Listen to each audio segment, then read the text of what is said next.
मैंने 35 लाख रुपए खर्च करके दुनिया की लिमिटेड एडिशन मोटरसाइकिल खरीदी थी, लेकिन मेरे पड़ोसी ने उसे सिर्फ 3,000 रुपए में कबाड़ वाले को बेच दिया और ऊपर से बड़े गर्व से मुझसे कहने लगा कि उसने मेरा कचरा साफ कर दिया है और अब मुझसे 1500 रुपए सेवा शुल्क भी मांग रहा है। मैंने न कोई हंगामा किया और न ही गुस्सा दिखाया, बस बाइक की खरीद, रसीद और मॉडिफिकेशन की पूरी लिस्ट उठाई और सीधे पुलिस स्टेशन पहुंच गया। अब मैं भी देखना चाहता था कि जब पुलिस उसे बताएगी कि इस मामले की न्यूनतम सजा 10 साल से शुरू होती है, तब उसके चेहरे की मुस्कान बचती है या नहीं। मेरा नाम जो हैंग है, मैं बस एक साधारण नौकरी करने वाला इंसान हूँ, लेकिन मैंने अपनी 2 साल की पूरी कमाई लगाकर एक limited edition Kawasaki Ninja H2 खरीदी थी। उसके हर एक पार्ट को मैं खजाने की तरह संभालता था। उसके इंजन की आवाज मेरे लिए दुनिया का सबसे खूबसूरत संगीत थी और उसकी बॉडी की हर लाइन ताकत से भरी हुई लगती थी। मॉडिफिकेशन तो जैसे एक अंतहीन गड्ढा था। इटली से मंगवाए गए ब्रेम्बो ब्रेक कैलिपर की एक जोड़ी ही 10,000 से ज्यादा की थी। स्वीडन के ओलिंस टॉप ग्रेड शॉक एब्जॉर्बर 20,000 के थे और पूरी टाइटेनियम स्कॉर्पियन एग्जॉस्ट सिस्टम की कीमत भी 20,000 थी। कुल मिलाकर सिर्फ मॉडिफिकेशन पर ही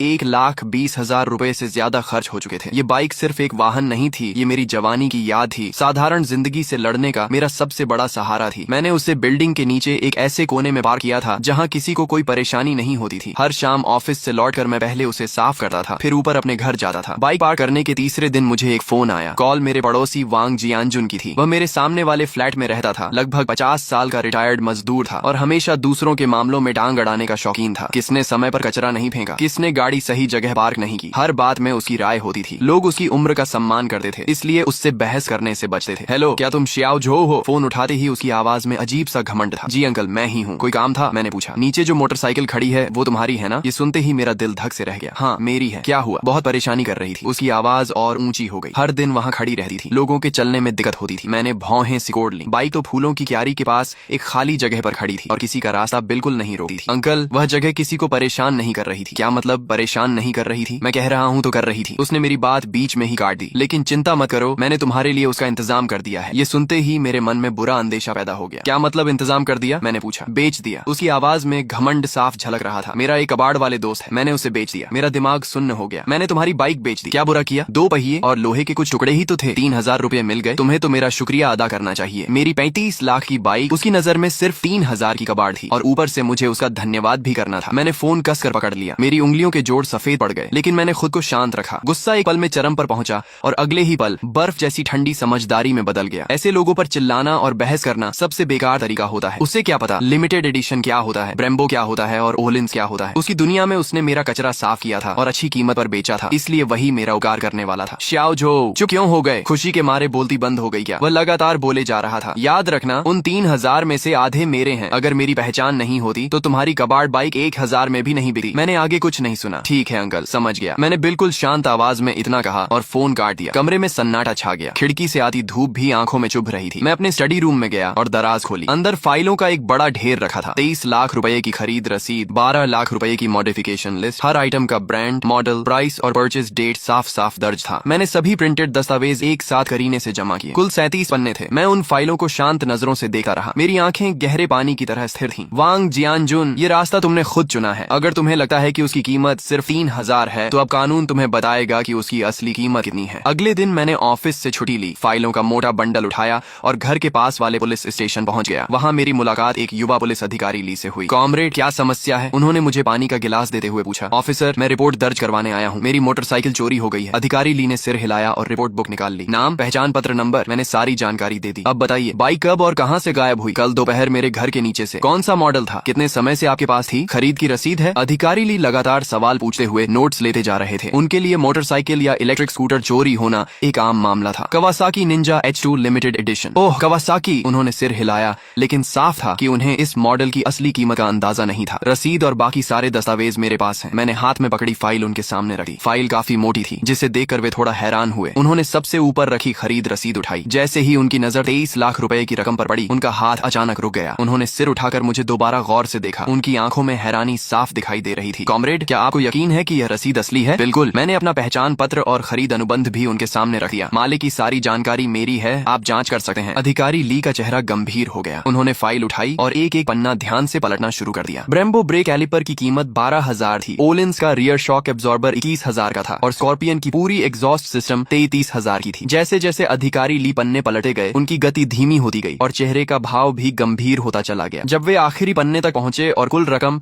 3,54,000 रुपए देखी तो उन्होंने गहरी सांस खींच ली। उनके पास बैठे एक उम्र दराज पुलिस अधिकारी भी आगे झुकर फाइल देखने लगे। कुछ देर बाद अधिकारी ली बोले, मुझे इस मामले की जानकारी हमारे स्टेशन इंचार्ज को देनी होगी। ये कहकर वे फाइल उठाकर जल्दी जल्दी स्टेशन इंचार्ज के ऑफिस की ओर चले गए। मुझे पता था कि मामला अब उसी दिशा में जा रहा है जिसकी मैंने उम्मीद की थी। कुछ हजार रुपए की बाइक चोरी होना और 3.5 लाख रुपए की बाइक चोरी होना पुलिस की नजर में दो बिल्कुल अलग स्तर की घटनाएं थी। पहले मामले में शायद सिर्फ रिपोर्ट लिखी जाती और आपको घर जाकर इंतजार करने को कहा जाता, लेकिन दूसरे मामले में स्पेशल इन्वेस्टिगेशन टीम बनती और तय समय में केस सुलझाने का दबाव होता। कुछ मिनट बाद एक मध्यम उम्र के अधिकारी जिनके कंधे पर 2 पट्टियां और एक सितारा लगा था, अधिकारी ली के साथ बाहर आए। आप मिस्टर जो हैं? उन्होंने पूछा। जी, मैंने खड़े होकर जवाब दिया। मैं इस थाने का प्रभारी हूँ, मेरा नाम झांग है। नमस्ते इंस्पेक्टर झांग, मैंने सम्मान से कहा। अधिकारी ली ने मुझे सारी जानकारी दे दी है। उन्होंने मेज पर रखी फाइलों की ओर इशारा किया। इन सभी दस्तावेजों की कॉपी सबूत के तौर पर रखी जाएगी। आपका मामला बहुत बड़ा है और इसकी प्रकृति भी गंभीर है। हमारा थाना इसे बेहद गंभीरता से ले रहा है। हम तुरंत एक स्पेशल टीम बनाकर जांच शुरू करेंगे और जल्द से जल्द आपकी बाइक वापस लाने की कोशिश करेंगे। मैंने सिर हिलाकर धन्यवाद दिया और फिर कहा, लेकिन जिसने मेरी बाइक ली है शायद मैं जानता हूँ कि वह कौन है। यह सुनते ही इंस्पेक्टर झांग की आंखें चमक उठी। कौन? उन्होंने तुरंत पूछा। मेरा पड़ोसी वांग जियानजुन। इसके बाद मैंने पिछली शाम फोन पर हुई पूरी बातचीत शब्दशः उन्हें सुना दी। मेरी बात खत्म होते ही कमरे में सन्नाटा छा गया। इंस्पेक्टर झांग की भौहें कसकर सिकुड़ गईं। तुम कहना चाहते हो कि तुम्हारे पड़ोसी ने 3.5 लाख रुपए की बाइक को कबाड़ समझकर 3,000 रुपए में बेच दिया? जी, फोन पर उसने यही कहा था। और उसने तुमसे उन 3,000 में से 1,500 रुपए भी मांगे? जी। इंस्पेक्टर झांग कुछ पल चुप रहे। इतने साल पुलिस सेवा में रहने के बावजूद शायद उन्होंने भी ऐसा अजीब मामला कभी नहीं देखा था। ये सिर्फ चोरी नहीं थी, ये मूर्खता, लालच और अज्ञानता का मिश्रण था। अधिकारी ली ने बगल में बैठे वरिष्ठ पुलिसकर्मी से धीरे से पूछा, सर, यह चोरी का मामला है, गबन का है या किसी और की संपत्ति को अवैध रूप से बेचने का? बुजुर्ग अधिकारी ने सिर हिलाया। जो भी हो, रकम 3 लाख से ज्यादा है। इतनी बड़ी राशि में सजा कम से कम 10 साल से शुरू होती है। उनके मुंह से निकला 10 साल। मेरे कानों में अलग ही वजन लेकर गूंजा। वह सिर्फ एक संख्या नहीं थी, वह न्याय का भार था। इंस्पेक्टर झांग ने तुरंत फोन उठाया और आदेश दिया, सभी यूनिट ध्यान दें, 3 मिनट में नीचे इकट्ठा हों, हम मौके पर जा रहे हैं। फिर उन्होंने मेरी ओर देखकर कहा, मिस्टर जो, आपने बहुत समझदारी दिखाई। आपने निजी झगड़ा करने के बजाय कानून पर भरोसा किया। यही सबसे सही तरीका था। अब आगे का काम हमें करने दीजिए। मैंने सिर हिलाया। मुझे पता था कि असली तमाशा अब शुरू होने वाला था। ऑफिस से बाहर निकलते ही मैंने देखा कि कई पुलिसकर्मी तैयार खड़े थे। अधिकारी ली ने मेरी ओर देखकर कहा, चलो इस वांग जियानजुन से मिलते हैं। पुलिस की गाड़ी बिना सायरन बजाए चुपचाप हमारे अपार्टमेंट के नीचे आकर रुकी। मैं, इंस्पेक्टर झांग, अधिकारी ली और 2 अन्य पुलिसकर्मी गाड़ी से उतरे। दोपहर का समय था। सोसाइटी में कई बुजुर्ग और बच्चे घूम रहे थे। जैसे ही लोगों ने पुलिस वालों को हमारी बिल्डिंग की ओर जाते देखा, सबकी नजरें हमारी तरफ मुड़ गईं। हम सीढ़ियां चढ़कर वांग जियानजुन के घर के सामने पहुंचे। अधिकारी ली ने दरवाजा खटखटाया। कौन है? अंदर से उसकी चिड़ी हुई आवाज आई। पुलिस, दरवाजा खोलो। अधिकारी ली की आवाज साफ और मजबूत थी। अंदर अचानक सन्नाटा छा गया। करीब 10 सेकंड बाद दरवाजा थोड़ा सा खुला। वांग जियानजुन ने आधा चेहरा बाहर निकाला। जैसे ही उसने पुलिस वालों और उनके पीछे खड़े मुझे देखा, वह एक पल के लिए स्तब्ध रह गया। अधिकारी साहब, आप लोग किसे ढूंढ रहे हैं? उसने बनावटी मासूमियत से पूछा। इंस्पेक्टर झांग आगे बढ़े और अपना पहचान पत्र दिखाया। एक चोरी के मामले में तुमसे पूछताछ करनी है। चोरी? उसकी आंखें तेजी से घूमी। फिर उसने दरवाजा पूरा खोल दिया और मेरी ओर उंगली दिखाते हुए जोर से बोला, अरे, अगर उस कबाड़ बाई की बात है तो आपको मेरा पक्ष भी सुनना चाहिए। मैंने तो भलाई की थी, नीचे बेकार जगह घेर कर रखी थी, इसलिए मैंने उसे हटवा दिया। अब यह लड़का उल्टा पुलिस बुला लाया। बताइए, क्या कोई ऐसे एहसान का बदला देता है? वह ऐसे बोल रहा था जैसे असली पीड़ित वही हो। शोर सुनकर आसपास के पड़ोसी भी बाहर निकल आए। क्या हुआ? इतनी पुलिस क्यों आई है? सुना है बाइक का मामला है। वही नई बाइक जो झू ने खरीदी थी। इतनी सुंदर बाइक कबाड़ कैसे हो गई? लोग आपस में फुसफुसाने लगे। मैं अब भी चुपचाप खड़ा था और उसे बोलने दे रहा था। इंस्पेक्टर झांग ने बिना भाव बदले पूछा, वांग जियानजुन, हमारे कुछ सवाल हैं, सच सच जवाब देना। क्या वह बाइक तुमने बेची थी? हाँ, मैंने बेची थी, उसने सीना ठोकते हुए कहा। 3,000 रुपए में बेची और आधे पैसे इसे देने वाला था, लेकिन इसने तो सीधे पुलिस बुला ली। किसने तुम्हें किसी और की संपत्ति बेचने का अधिकार दिया? इंस्पेक्टर झांग की आवाज ठंडी हो गई। अधिकार? वह बाइक सार्वजनिक जगह घेर कर खड़ी थी। मैं भी इस सोसाइटी का निवासी हूँ, इसलिए मुझे उसे हटाने का हक है और मैंने तो उसके लिए पैसे भी बनवा दिए। मैंने उसकी मदद की है। भीड़ में कई लोग हंस पड़े। ऐसी दलील उन्होंने पहले कभी नहीं सुनी थी। इंस्पेक्टर झांग ने बहस करने की जरूरत नहीं समझी। उन्होंने अधिकारी ली से एक दस्तावेज लिया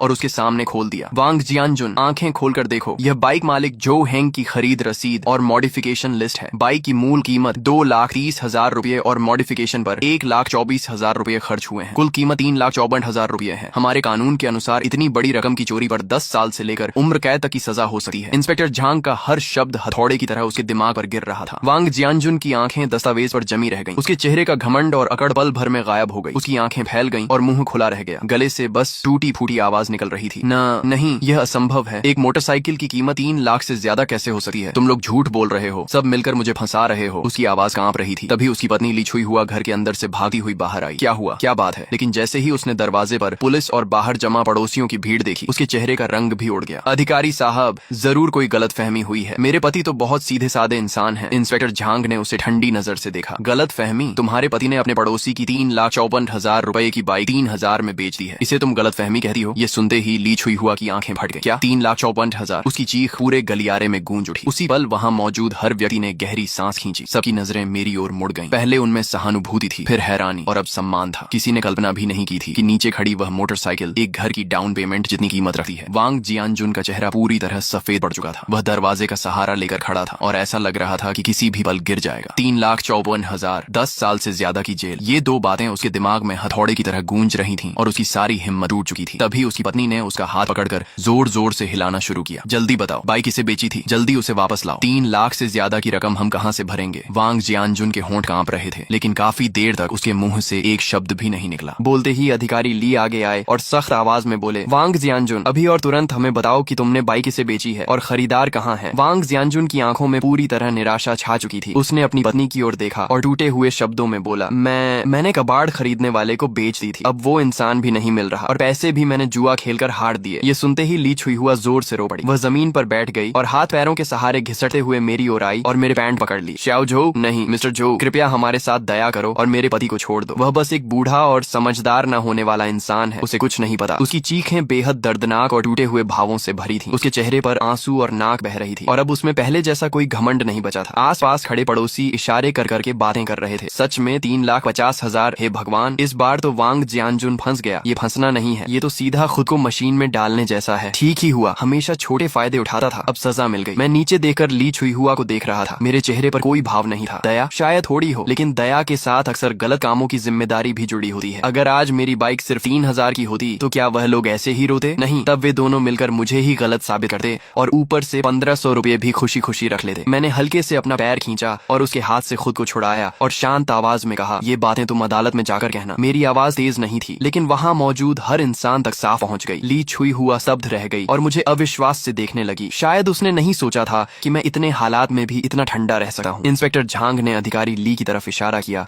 और ली और एक अन्य पुलिसकर्मी आगे आए और वांग जियानजुन को दोनों तरफ से पकड़ लिया। वांग जियानजुन, तुम पर चोरी का आरोप है, अब तुम्हें कानून के तहत पूछताछ के लिए थाने ले जाया जाता है, उन्होंने कहा और ठंडी हथकड़ी उसकी कलाई पर लगा दी। हथकड़ी की क्लिक आवाज उसके पूरे जीवन के अहंकार का अंतिम फैसला जैसी लग रही थी। वांग जियानजुन पूरी तरह टूट गया। उसे लगभग घसीटे हुए ले जाया जा रहा था और वह बड़बड़ा रहा था, नहीं, ऐसा नहीं हो सकता, ये 3 लाख से ज्यादा कैसे हो सकती है? ली छुई हुआ आगे भागने की कोशिश करने लगी, लेकिन एक महिला पुलिसकर्मी ने उसे रोक दिया। आप लोग उसे नहीं पकड़ सकते, वह बूढ़ा है, उसकी तबीयत ठीक नहीं है। इंस्पेक्टर झांग ने गंभीर आवाज में कहा, यह कानून का राज्य है, यहाँ उम्र का बहाना नहीं चलता। उसने अपराध किया है, उसे जिम्मेदारी लेनी होगी। अब रोना बंद करो और सबसे पहले उस खरीदार को ढूंढने की कोशिश करो और बाइक वापस लाओ। यही तुम्हारे पास सजा कम करने का एकमात्र रास्ता है। इसके बाद वह मेरी तरफ मुड़े और बोले, मिस्टर जो, आप भी हमारे साथ आने चलकर बयान दीजिए। मैंने सिर हिलाया और हम सब लोगों की भीड़ के सामने नीचे उतर आए। नीचे पहले से ही पूरी सोसाइटी जमा थी। जैसे ही लोगों ने वांग जियानजुन को हथकड़ी में बाहर आते देखा, भीड़ में हलचल मच गई। मैं पीछे पीछे चल रहा था, मेरा चेहरा शांत था। मैंने लोगों की बातें सुनी। ये लड़का तो बहुत सख्त निकला, कोई रहम नहीं किया। सख्त क्या? अगर तुम्हारी 30 लाख की चीज होती तो तुम क्या करते? सही किया, ऐसे आदमी पर नरमी नहीं होनी चाहिए। मैं लगभग हंस ही पड़ा। सच में, जैसा बाप वैसा बेटा। उसके बाप ने 35 लाख की बाइक को 3,000 में बेच दिया और उसे लगता है कि 5,000 युआन देकर सब कुछ निपटा देगा। तुम्हें लगता है मेरी बाइक की कीमत सिर्फ 5,000 है? एक मोटरसाइकिल की आखिर कितनी कीमत होगी? 5,000 कम नहीं होते। वांग बिन की आवाज बेहद अधीर थी। ज्यादा नखरे मत दिखाओ, मैं बता रहा हूँ, अगर मेरे पापा को कुछ भी हुआ तो तुम्हारा भी अच्छा नहीं होगा। यह एक खुली धमकी थी। मुझे गुस्सा नहीं आया, बल्कि मैं मुस्कुरा दिया। ठीक है, मैं इंतजार करूंगा। और हाँ, तुम्हें एक बात याद दिला दूं, तुम्हारी ये कॉल कंप्लेनेंट को धमकाने और जुडिशियल फेयरनेस में बाधा डालने के दायरे में आती है और मैंने पूरी रिकॉर्डिंग भी कर रखी है। इतना कहकर मैंने सीधे फोन काट दिया। फोन की दूसरी तरफ वांग बिन का चेहरा शायद हरा पड़ गया होगा। मैंने मोबाइल की रिकॉर्डिंग स्टेशन इंचार्ज झांग के सामने चला दी। झांग साहब का चेहरा तुरंत इतना गंभीर हो गया मानो उससे पानी टपकने लगे। बहुत बढ़िया, क्या परिवार है। बूढ़ा अज्ञान और बेखौफ, छोटा घमंडी और दबंग, ये लोग खुलेआम कानून को चुनौती दे रहे हैं। उन्होंने वॉकी टॉकी उठाया और ठंडी आवाज में आदेश दिया, टेक्निकल टीम, अभी इसी नंबर की लोकेशन ट्रेस करो। एक्शन टीम तैयार रहे। आज मैं पूरे परिवार को सीधा अंदर भेजूंगा। सीसीटीवी फुटेज जल्दी ही निकाल ली गई। झांग साहब के गुस्से की वजह से पुलिस स्टेशन की एफिशिएंसी अपने चरम पर पहुंच गई थी। कॉलोनी के गेट वाले कैमरे में कल दोपहर का दृश्य साफ दिखाई दे रहा था। एक पुरानी इलेक्ट्रिक 3 व्हीलर एक तिरपाल से ढकी मोटरसाइकिल को लादे धीरे धीरे इलाके से बाहर निकल रही थी। हालांकि बाइक ढकी हुई थी, लेकिन उसका खास शेप और साइज साफ बता रहा था कि वह मेरी निंजा H2 थी। वही है। मैंने स्क्रीन पर घास की टोपी पहने आदमी की ओर इशारा किया। फुटेज जूम करो और उसका चेहरा साफ निकालो। झांग साहब ने आदेश दिया। टेक्निकल स्टाफ ने तुरंत काम शुरू किया और थोड़ी ही देर में उसकी एक साफ साइड फेस फोटो प्रिंट कर दी गई। ये फोटो लेकर आसपास के स्क्रैप यार्ड और कम्युनिटीज में पूछताछ करो, मुझे यह आदमी चाहिए। पुलिसकर्मी तुरंत निकल पड़े। मैं स्टेशन में ही रुक गया और खबर का इंतजार करने लगा। इंतजार का समय बेहद कठिन था। मुझे नहीं पता था मेरी बाइक किस हालत में होगी। क्या उसे पूरी तरह खोलकर पार्ट्स में बदल दिया गया होगा या कहीं छिपा दिया गया होगा। मैं सबसे बुरे नतीजे के बारे में सोचना भी नहीं चाहता था। करीब 1 घंटे बाद झांग साहब के वॉकी टॉकी से आवाज आई, रिपोर्ट सर, आदमी मिल गया है शहर के बाहरी इलाके में एक बड़े स्क्रैप रिसाइकलिंग फैक्ट्री में। बाइक? झांग साहब ने तुरंत पूछा। बाइक भी यही है, पूरी तरह सुरक्षित। जैसे ही मैंने पूरी तरह सुरक्षित सुना, मेरी तनी हुई नसें आखिरकार ढीली पड़ गईं। ऐसा लगा जैसे शरीर की सारी ताकत निकल गई हो और मैं कुर्सी से टिक गया। बहुत बढ़िया, मैंने लंबी सांस छोड़ी। झांग साहब के चेहरे पर भी मुस्कान आ गई। मिस्टर जो, चलिए हम साथ चलकर देखते हैं। हम तुरंत गाड़ी से शहर के बाहरी इलाके वाले स्क्रैप रिसाइकलिंग फैक्ट्री की ओर निकल पड़े। कच्ची और उबड़ खाबड़ सड़क पर लगभग 15 मिनट तक झटके खाने के बाद हम वहां पहुंचे। सामने का दृश्य काफी विशाल था। पुरानी धातु, प्लास्टिक और कार्डबोर्ड के ढेर छोटे छोटे पहाड़ों जैसे लगे हुए थे। हवा में जंग और इंजन ऑयल की मिली जुली अजीब सी गंध फैली हुई थी। मेरी निंजा H2 वहां ऐसे खड़ी थी जैसे कोई राजकुमार गलती से झुग्गी बस्ती में पहुंच गया हो। एक बड़े टिन शेड के नीचे मेरी बाइक को और भी बड़े वाटरप्रूफ कवर से ढका गया था। कुछ पुलिसकर्मी उसके पास पहरा दे रहे थे और लियू नाम का स्क्रैप डीलर जमीन पर बैठा उदास चेहरे के साथ पूछताछ झेल रहा था। मैं तेजी से आगे बढ़ा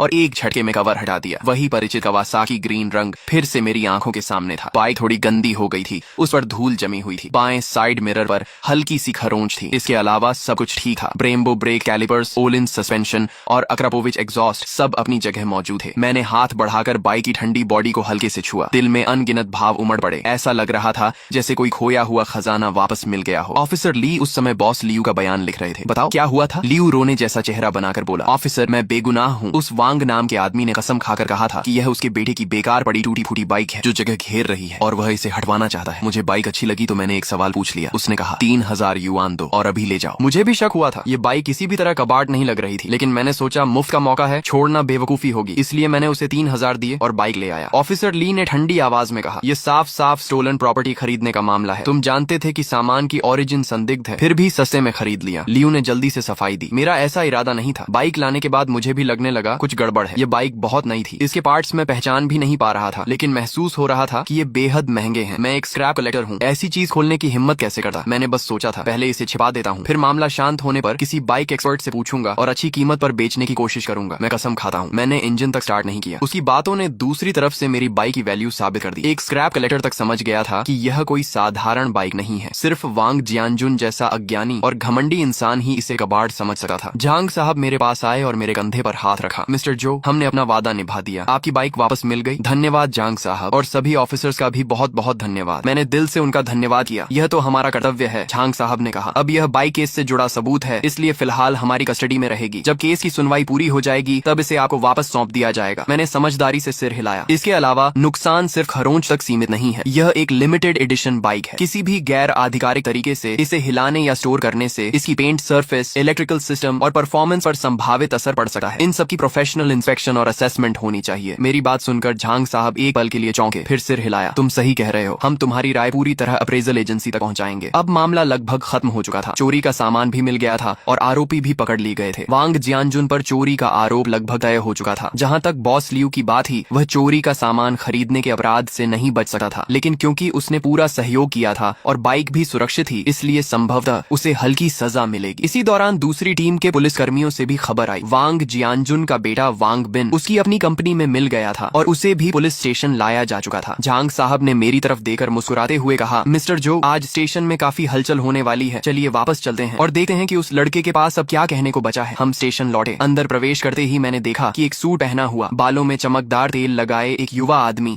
इंतजार वाली कुर्सी पर अधीरता से बैठा हुआ था। वह वांग बिन था। उसके बगल में ली छुई हुआ रोते हुए उससे कुछ कह रही थी। जैसे ही उसने मुझे देखा, वह तुरंत खड़ा हुआ और तेजी से मेरी तरफ आया। तुम ही जो हेंग हो? उसने मुझे ऊपर से नीचे तक देखा। उसकी आंखों में तिरस्कार भरा हुआ था। मैं तुम्हें आखिरी मौका देता हूँ, 1 लाख युआन लेकर मामला खत्म कर दो, वरना मैं तुम्हें इस शहर में जीना मुश्किल कर दूंगा। मैंने उसकी तरफ देखा और मुझे हंसी आ गई। उसे अभी तक समझ ही नहीं आया था कि स्थिति क्या है, या फिर यूं कहें कि अपनी पूरी जिंदगी में वह पैसे और रुतबे से हर समस्या हल करता आया था। उसे लगता था कि 1 लाख युआन और एक धमकी मुझे झुका देगी। तुम वांग बिन हो सही, मैंने शांत स्वर में कहा। बोलने से पहले मैं तुम्हें 2 कानूनी बातें समझने की सलाह दूंगा। पहली, विशेष रूप से बड़ी राशि वाली चोरी किसे कहते हैं। दूसरी, क्रिमिनल केस में पब्लिक प्रोसिक्यूशन प्रिंसिपल क्या होता होता है। क्रिमिनल केस ऐसा मामला नहीं है जिसे तुम चाहो तो निजी समझौते से खत्म कर दो। मेरी बात सुनकर वांग बिन का चेहरा सख्त हो गया। उसे उम्मीद नहीं थी कि मैं उससे कानून की बात करूंगा। तुम मुझे ये सब मत सिखाओ। तुम्हें बस ज्यादा पैसे चाहिए। इतना दिखावा क्यों कर रहे हो? 2 लाख युआन, यह मेरी आखिरी सीमा है। अगर अब भी नहीं माने तो मुझे कठोर कदम उठाने पड़ेंगे। तभी पीछे से झांग साहब आ गए। उनका चेहरा बेहद गंभीर था। वांग बिन, उनकी आवाज ज्यादा ऊंची नहीं थी लेकिन अधिकार से भरी हुई थी। ये पुलिस स्टेशन है, तुम्हारी कंपनी नहीं। यहाँ शिकायतकर्ता को धमकाने की हिम्मत तुम्हें किसने दी? झांग साहब के कंधे पर लगे पुलिस रैंक को देकर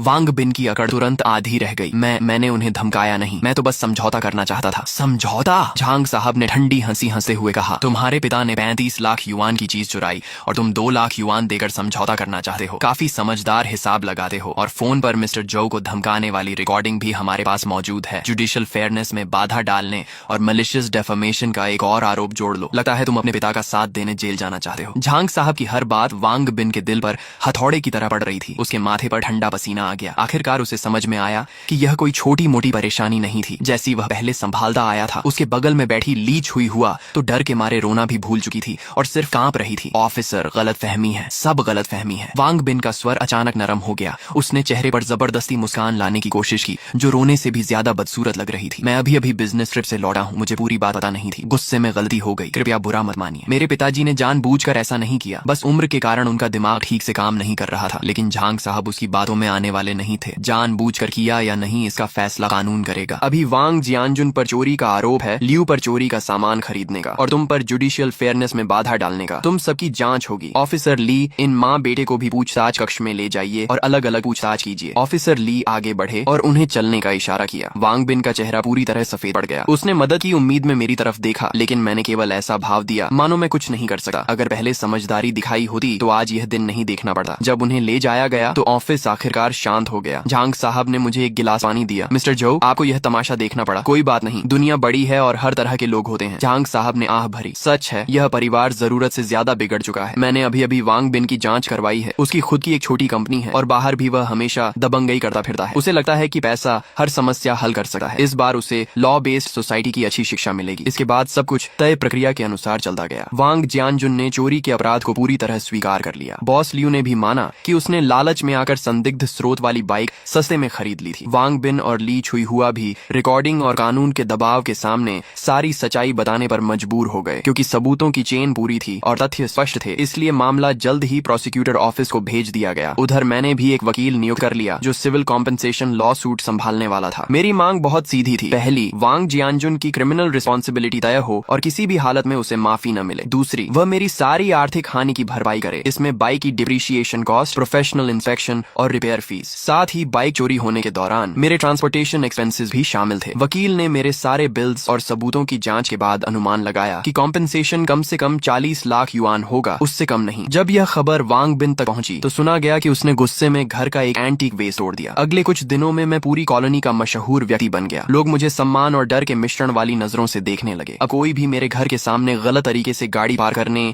या सीढ़ियों में कचरा फेंकने की हिम्मत नहीं करता था। पूरी कॉलोनी का माहौल जैसे अचानक सुधर गया था। दूसरी तरफ वांग जियानजुन का परिवार सबकी नजरों में गिर चुका था। वे तरह तरह के तरीके अपनाने लगे। पहले रिश्तेदारों और दोस्तों के जरिए मुझसे सिफारिश करवाने की कोशिश की लेकिन मैं किसी से नहीं मिला। बाद में वांग बिन ने पैसे से मामला खत्म करने की कोशिश की। उसने कॉम्पेंसेशन की रकम 20 लाख से बढ़ाकर 30 लाख और फिर 35 लाख तक कर दी। लेकिन मैंने अपने वकील से हर बार साफ इनकार करवा दिया। ये पैसे का मामला नहीं था बल्कि सिद्धांत का था। कुछ लोगों को एक बार इतनी जोर से चोट पहुंचानी पड़ती है कि वे जिंदगी भर सम्मान करना सीख जाएं। जब उन्हें लगा कि कोई रास्ता नहीं बचा है तो ली छुई हुआ हर किसी के सामने रो रो कर कहने लगी कि मैं निर्दयी हूँ और उनके पूरे परिवार को बर्बाद करना चाहता हूँ। कुछ ऐसे बुजुर्ग जो सच्चाई नहीं जानते थे या हमेशा बीच बचाव करना चाहते थे, वे भी मेरी आलोचना करने लगे। मॉरल किडनैपिंग हमेशा कुछ लोगों का सबसे सस्ता हथियार होता है, लेकिन मैंने किसी से बहस नहीं की। मैंने चुपचाप एक दस्तावेज प्रिंट किया और बिल्डिंग के नोटिस बोर्ड पर चिपका दिया। वह प्रोसिक्यूटर ऑफिस द्वारा जारी किया गया वांग जियानजुन का अरेस्ट अप्रूवल नोटिस था। उसके नीचे मैंने अपने हाथ से एक पंक्ति लिखी थी, अज्ञानता अपराध से बचने का बहाना नहीं है, कानून के सामने सभी बराबर हैं। नोटिस बोर्ड के सामने मेरी वह घोषणा। उस अरेस्ट अप्रूवल नोटिस की फोटोकॉपी किसी भी बहस या सफाई से कहीं ज्यादा ताकतवर साबित हुई। जो पड़ोसी पहले मुझे बड़ा दिल रखने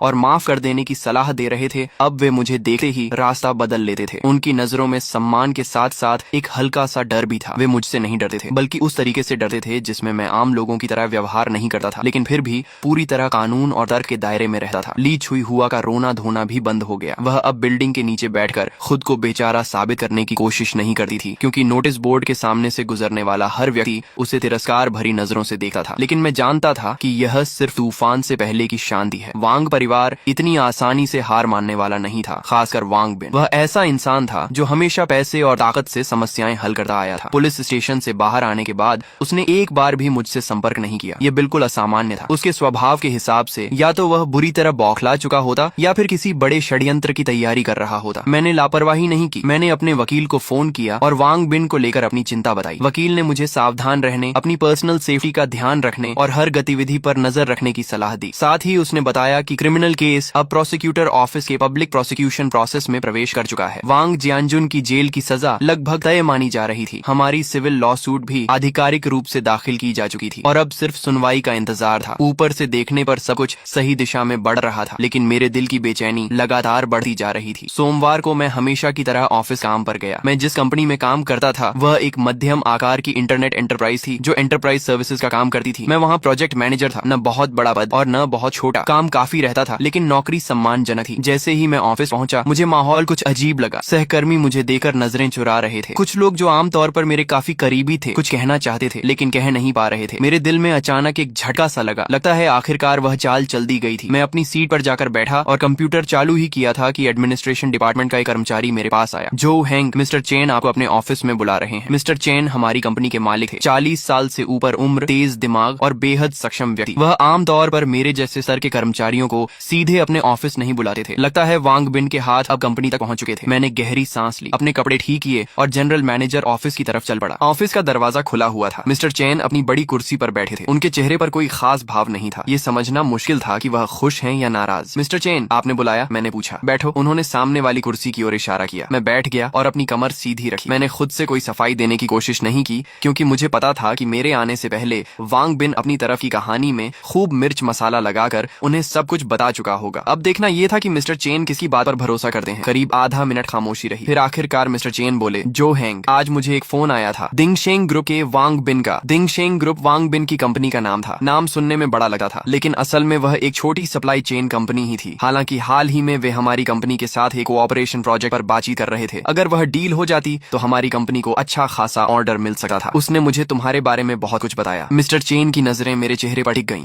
जैसे वह मेरी प्रतिक्रिया पढ़ना चाहते हो। उसका कहना है कि तुम एक बुजुर्ग पड़ोसी को जेल भिजवाने पर तुले हुए हो। उसने यह भी कहा कि तुम ब्लैकमेल कर रहे हो और 40 लाख युआन का कॉम्पेंसेशन मांग रहे हो। उसका दावा है कि तुम्हारा कैरेक्टर प्रॉब्लमैटिक है और तुम्हें कंपनी में रखना हमारे लिए रिस्क हो सकता है। उन्होंने वांग बिन की बातों को शांत स्वर में दोहराया, लेकिन मैं महसूस कर सकता था कि इस शांति के पीछे एक निर्णय लेने वाले व्यक्ति की गहरी जांच छिपी हुई थी। शायद मेरी नौकरी का भविष्य इसी बातचीत पर निर्भर था। मैंने तुरंत विरोध नहीं किया। जब वह बोल चुके तब मैंने धीरे से कहा, मिस्टर चेन, क्या उसने आपको बताया कि मेरे उस पड़ोसी ने मेरे साथ क्या किया था? मिस्टर चेन ने सिर हिलाया। नहीं, उसने बस इतना कहा कि यह एक मामूली पड़ोसी विवाद था। मैं मुस्कुरा दिया। मेरे पास एक मोटरसाइकिल है जिसे मैंने 35 लाख युआन में खरीदा था। मेरे पड़ोसी ने मेरी गैर मौजूदगी में उसे कबाड़ समझकर सिर्फ 3000 युआन में बेच दिया। फिर उसने मुझे फोन करके कहा कि वह मुझे 1500 युआन हिस्सा देने को तैयार है। उसके बाद उसका बेटा यानी वांग बिन मुझे फोन पर धमकाने लगा कि मैं 5 लाख युआन लेकर मामला खत्म कर दूं। जब मैंने मना कर दिया तो वह पुलिस स्टेशन तक आ गया और पुलिस वालों के सामने मुझे धमकाने लगा कि वह मुझे इस शहर में जीने नहीं देगा। क्या उसने आपको यह सब बताया? मेरी हर बात के साथ मिस्टर चेन की भौहें और सिकुड़ती गईं। जब मैं बोल चुका तो उनका चेहरा काफी गंभीर हो चुका था। मैंने अपना ब्रीफकेस खोला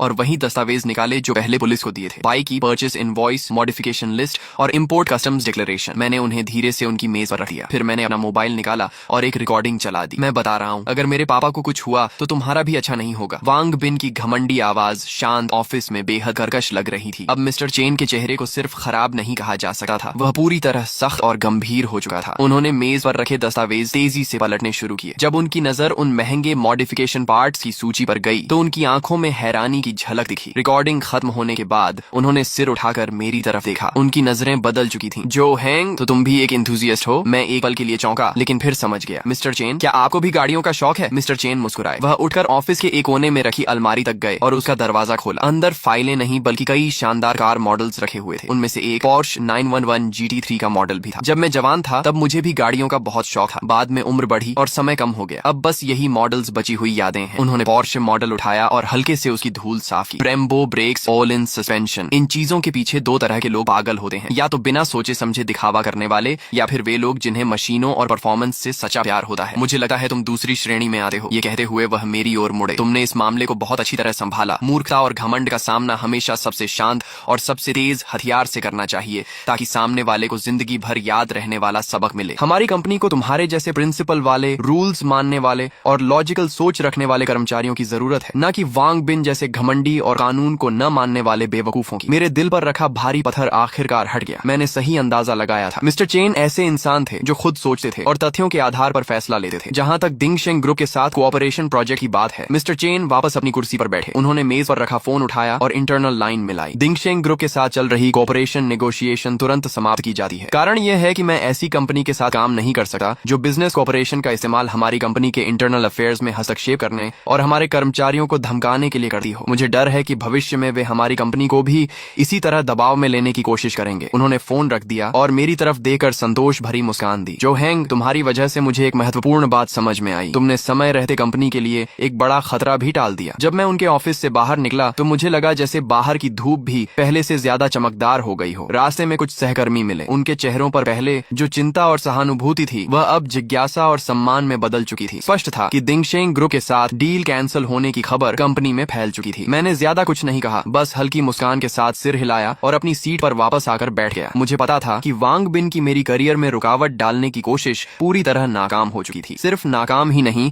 उसने खुद अपने पैरों पर कुल्हाड़ी मार ली थी। उस जैसी छोटी कंपनी के लिए हमारी कंपनी एक बहुत महत्वपूर्ण पोटेंशियल क्लाइंट थी। यह कॉन्ट्रैक्ट खोना उसके लिए निश्चित रूप से भारी नुकसान था। उसी शाम मेरे वकील का फोन आया। मिस्टर जो, आपको एक अच्छी खबर दूं, आपकी बाइक की डैमेज असेसमेंट रिपोर्ट आ गई है और नतीजे हमारी उम्मीद से भी बेहतर हैं। उनकी आवाज में उत्साह साफ झलक रहा था। कैसे? मैंने पूछा। असेसमेंट एजेंसी ने बहुत प्रोफेशनल काम किया है। उन्होंने सिर्फ साइड मिरर की स्क्रैच रिपेयर कॉस्ट का ही आकलन नहीं किया, बल्कि हमारे उस तर्क को भी स्वीकार किया है कि लिमिटेड एडिशन व्हीकल को गैर आधिकारिक तरीके से हिलाने और स्टोर करने से संभावित नुकसान हो सकता है। रिपोर्ट में कहा गया है कि बाइक को गैर पेशेवर लोगों द्वारा गैर पेशेवर उपकरणों से ट्रांसपोर्ट किया गया और खराब माहौल में रखा गया, जिससे उसकी पेंट सरफेस पर कई सूक्ष्म स्क्रैचेस आई हैं जो सामान्य आंखों से दिखाई नहीं देती। साथ ही उसके प्रिसीजन इलेक्ट्रॉनिक सिस्टम्स में नमी और धूल जमा होने का भी जोखिम पैदा हुआ है। रिपोर्ट में पूरे वाहन की highest standard deep cleaning, maintenance और सिस्टम इंस्पेक्शन की सिफारिश की गई है। इन सभी खर्चों को जोड़ने पर डायरेक्ट इकोनॉमिक लॉस 48,000 युआन आंका गया है। उन्होंने थोड़ी देर रुकर आगे कहा, और यह तो सिर्फ शुरुआत है, इसमें वह हिडन लॉस शामिल नहीं है जो बाइक की चोरी की घटना के कारण सेकंड हैंड मार्केट वैल्यू में कमी के रूप में हुआ है। इस पर भी एक्सपर्ट्स ने ओपिनियन दिया है और अनुमान लगाया है कि बाइक की कीमत में 10% से 15% तक की गिरावट आई है। यानी सिर्फ वाहन के नुकसान के आधार पर ही हम कम से कम 80,000 युआन से अधिक कॉम्पेंसेशन क्लेम कर सकते हैं। मैं उनकी बात सुनते हुए मन ही मन उनकी प्रोफेशनलिज्म की और भी ज्यादा इज्जत करने लगा। वास्तव में प्रोफेशनल काम हमेशा प्रोफेशनल्स को ही सौंपना चाहिए, लेकिन वकील अभी रुके नहीं। और यह सबसे महत्वपूर्ण बात भी नहीं है। सबसे महत्वपूर्ण यह है कि यह रिपोर्ट क्रिमिनल केस की सेंटेंसिंग बेसिस के रूप में प्रोसिक्यूटर ऑफिस को भेजी जाएगी। पहले क्योंकि बाइक बरामद हो गई थी, इसीलिए कोर्ट सजा तय करते समय कुछ नरमी बरत सकता था, लेकिन अब जब यह साबित हो गया है कि इस घटना ने गंभीर परिणाम पैदा किए हैं, तो वांग जियानजुन का अपराध और मजबूत हो गया है। मुझे लगता है कि 10 साल से ज्यादा की सजा से वह बच नहीं पाएगा। फोन कटने के बाद मेरे मन में मिश्रित भावनाएं थीं। मैं कोई क्रूर इंसान नहीं था और न ही किसी को बर्बाद करने में मुझे आनंद आता था, लेकिन जिस क्षण वांग जियानजुन ने मेरी बाइक बेच दी थी, उसी क्षण उसने अपने लिए सबसे गंभीर परिणाम तय कर लिए थे। अज्ञानता और मूर्खता कभी भी अपराध से बचने का बहाना नहीं बन सकती। अगले कुछ दिनों तक वांग बिन पूरी तरह गायब रहा। मुझे खबर मिली कि दिंगशेंग ग्रुप की कैश फ्लो चेन में कुछ समस्याएं आने लगी हैं। मिस्टर चेन अपने बिजनेस सर्कल में काफी प्रभावशाली व्यक्ति थे। उन्होंने खुलकर कह दिया था कि वांग बिन का कैरेक्टर खराब है और उसके काम करने का कोई बॉटम लाइन नहीं है। नतीजतन कई कंपनियां जो पहले उसके साथ काम करने पर विचार कर रही थीं, अब रिस्क असेसमेंट दोबारा करने लगी थीं। बटरफ्लाई इफेक्ट धीरे धीरे सामने आने लगा था। शायद वांग बिन इस समय इतनी समस्याओं में घिर चुका था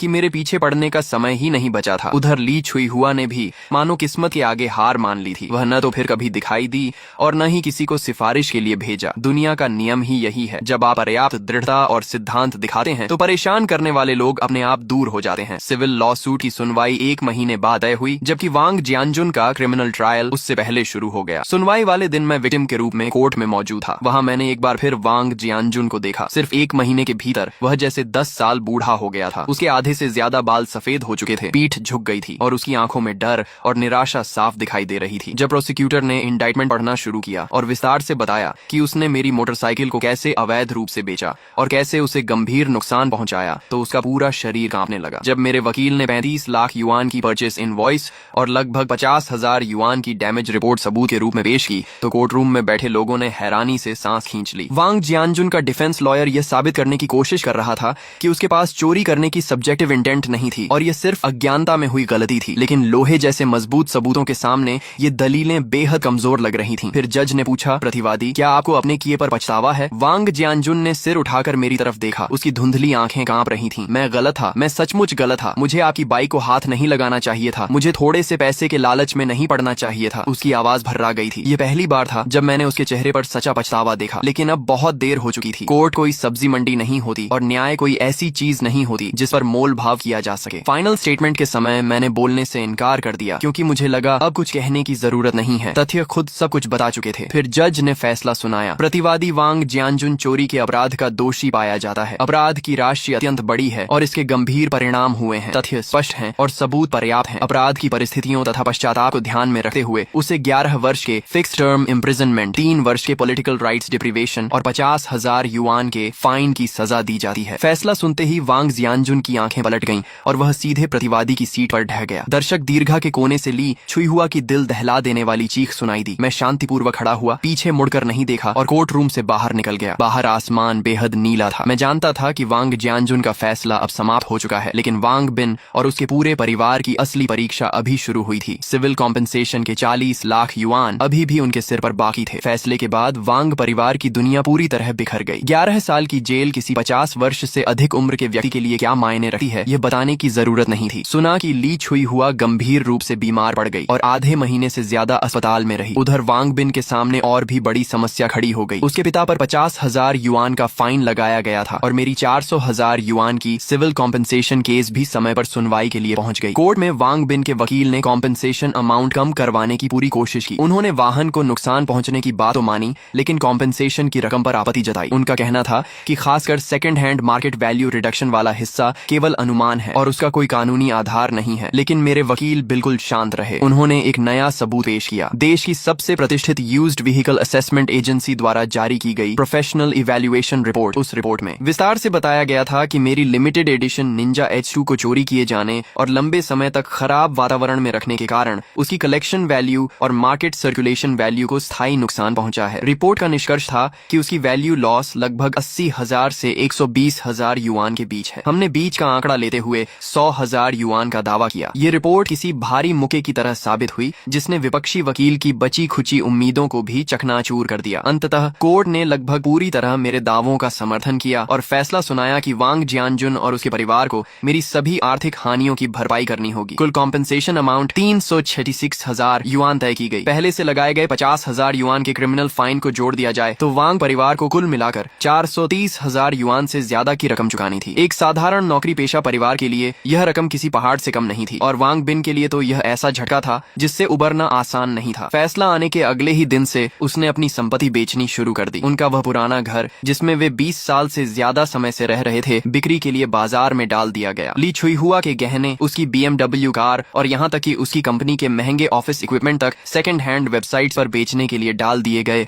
फिर भी इतनी बड़ी रकम जुटाने में उसकी कमर टूट गई। दिंगशेंग ग्रुप पहले ही हमारी कंपनी का ऑर्डर खोने के बाद मुश्किल में था। अब मालिक खुद मुकदमों में घिरा हुआ था और कंपनी की पूंजी भी लगभग खत्म हो चुकी थी। जल्द ही कंपनी की हालत इतनी खराब हो गई कि उसका संचालन मुश्किल हो गया। जब दीवार गिरती है तो हर कोई धक्का देने आ जाता है। जिन कंपेटिटर्स को उसने पहले परेशान किया था और जिन सप्लायर्स के पैसे उसने रोक रखे थे, वे सभी एक एक करके उसके पीछे पड़ गए। 2 महीने भी नहीं बीते थे कि दिंगशेंग ग्रुप ने आधिकारिक रूप से बैंक्रप्सी लिक्विडेशन की घोषणा कर दी। जो वांग बिन कभी सबकी नजरों में सफल प्रेसिडेंट वांग था, वह अब लोगों की नजरों में एक बदनाम डिफॉल्टर बन चुका था। इस दौरान उसने एक बार अपने वकील के माध्यम से मुझसे संपर्क किया। उसने अनुरोध किया कि मैं उसे कुछ अतिरिक्त समय दे दूं ताकि वह कॉम्पेंसेशन अमाउंट किस्तों में चुका सके। मैंने उसकी बात मान ली, लेकिन एक शर्त रखी। मैंने कहा कि उसे एक पब्लिक अपॉलॉजी लेटर लिखना होगा जिसमें वह पूरी सच्चाई बताए। उसके पिता की लालच और अज्ञानता, उसकी अपनी घमंड भरी हरकतें, मुझे धमकाने की कोशिश और जुडिशियल फेयरनेस में हस्तक्षेप करने के प्रयास, सब कुछ बिना छिपाए विस्तार से लिखना होगा और फिर उस माफीनामे को कॉलोनी के नोटिस बोर्ड पर पूरे 1 महीने तक लगाकर रखना होगा। वांग बिन काफी देर तक चुप रहा, लेकिन आखिरकार उसने यह शर्त मान ली क्योंकि उसके पास कोई दूसरा विकल्प नहीं था। कुछ दिनों बाद नोटिस बोर्ड पर लगी लाल रंग की अरेस्ट नोटिस के बगल में एक नई सफेद शीट दिखाई दी। वह वांग बिन का अपॉलॉजी लेटर था। उस पत्र के शब्द पश्चाताप और विनम्रता से भरे हुए थे। उसकी पंक्तियों में उस पुराने घमंडी वांग बिन की कोई झलक नहीं बची थी। कॉलोनी के लोग रोज वहाँ से गुजरते समय रुक कर उसे पढ़ते और फिर एक लंबी सांस भरते। ये किसी भी भाषण या सीख से कहीं ज्यादा प्रभावशाली चेतावनी थी। उसने सभी को एक बात सिखा दी, कभी किसी की सीमा लांघने की कोशिश मत करो और कानून की गरिमा को चुनौती देने की भूल मत करो, क्योंकि तुम कभी नहीं जानते कि तुम्हारे सामने दिखने वाला यह बिल्कुल साधारण सा पड़ोसी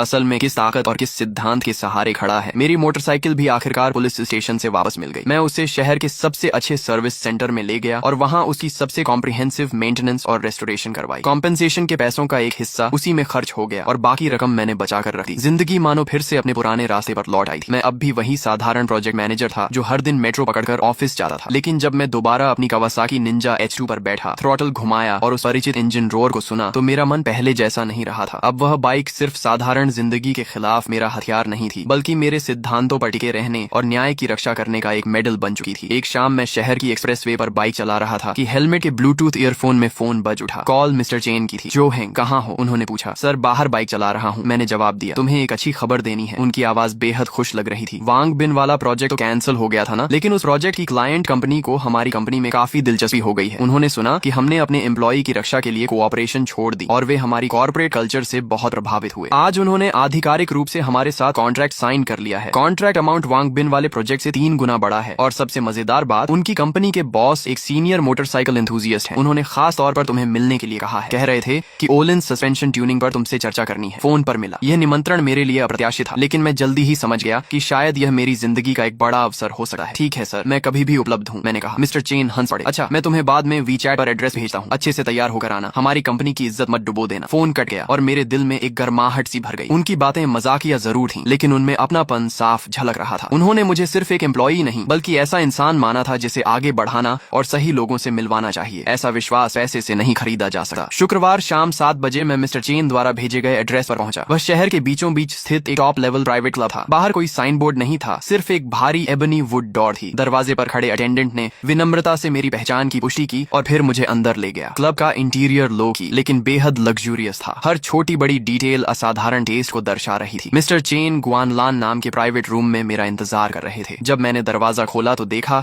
कि वह लगभग 50 वर्ष के एक सज्जन व्यक्ति के साथ बड़ी खुशी से बातचीत कर रहे थे। उस व्यक्ति ने एक सलीकेदार चाइनीज ट्रेडिशनल जैकेट पहन रखी थी। उसका व्यवहार शालीन था, आंखें गहरी थीं और उसकी हर हरकत में एक सफल नेता की स्थिरता दिखाई देती थी। स्पष्ट था कि वही क्लाइंट कंपनी के चेयरमैन थे, मिस्टर चेन। मैंने आगे बढ़कर अभिवादन किया। ओह, जो हैंग आ गए। मिस्टर चेन तुरंत उठे और मुस्कुराते हुए बोले, आइए आपकी मुलाकात करवाता हूँ। ये हैं होंगयुएन टेक्नोलॉजी के चेयरमैन मिस्टर ली वेहान। और ली सर, यही हैं हमारी कंपनी के प्रोजेक्ट मैनेजर जो हैंग, जिनके बारे में मैंने आपको बताया था। नमस्ते ली सर, मैंने बिना झिझक हाथ बढ़ाया। तो तुम जो हैंग हो? ली वेहान मुस्कुराए और मजबूती से हाथ मिलाया। उनकी हथेली चौड़ी और ताकतवर थी। उनकी नजरों में उत्सुकता और प्रशंसा दोनों थी। तुम्हारे बारे में मिस्टर चेन ने सब बताया है। तुमने हालात को बहुत समझदारी से संभाला, हिम्मत भी है और दिमाग भी। तुम बड़े काम करने की क्षमता रखते हो। यह तारीफ पूरी तरह दिल से निकली हुई लग रही थी। आप ज्यादा तारीफ कर रहे हैं, मैंने विनम्रता से कहा। मैंने सिर्फ वही किया जो मुझे सही लगा। बहुत बढ़िया। ली वेहान जोर से हंसे। आजकल सही काम करते रहना ही अपने आप में एक दुर्लभ गुण है। आओ बैठकर आराम से बात करते हैं। डिनर का माहौल मेरी उम्मीद से कहीं ज्यादा सहज था। हमने बिजनेस की ज्यादा बात नहीं की। ली वेहान और मिस्टर चेन दोनों ने बड़ी स्वाभाविकता से बातचीत को हमारे साझा शौक यानी मोटरसाइकिल्स की ओर मोड़ दिया। सुना है तुम्हारे पास निंजा H2 है? ली वेहान ने पूछा। जी हाँ, मैंने जवाब दिया। उनकी आंखें चमक उठी। वह तो कमाल की मशीन है। भाई लोग, आज के लिए बस इतना ही। अगर इस वीडियो पर अच्छा रिस्पॉन्स आया और आप लोगों ने भरपूर सपोर्ट दिखाया तो मैं कल ही इसका नेक्स्ट पार्ट अपलोड कर दूंगा। वीडियो पसंद आई हो तो लाइक कर देना, चैनल सब्सक्राइब कर लेना और कमेंट में जरूर बताना कि आपको स्टोरी कैसी लगी। मिलते हैं नेक्स्ट पार्ट में।